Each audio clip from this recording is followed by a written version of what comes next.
Courier ஒன்று அனுப்பணும், அதுதான் பார்சல் கட்டினுக்கிறேன். காது கேட்கலன்னா இதை போட்டால் காது கேட்கும்.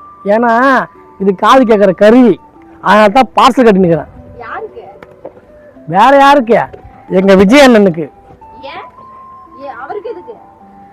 ஏன்னா 3 வயசு குழந்தை கதறலும் கேட்கல, விவசாயிகளோட கதறலும் கேட்கல, கரண்ட் இல்லாமல் மக்கள் கதறாங்க அதுவும் கேட்கல, எதுவுமே கேட்க மாட்டுது. எங்கள் அண்ணன் எதுக்குமே பதில் சொல்ல மாட்டுறாரு. அதனால்தான் ஒரு வேளை உண்மையாலுமே எங்கள் அண்ணனுக்கு காது தான் கேட்கலையோ என்னவோன்னு எனக்கு சந்தேகமாக இருக்குது. அதனால தான் இந்த கருவியை எங்கள் அண்ணனுக்கு நான் அனுப்பி வைக்க போகிறேன்.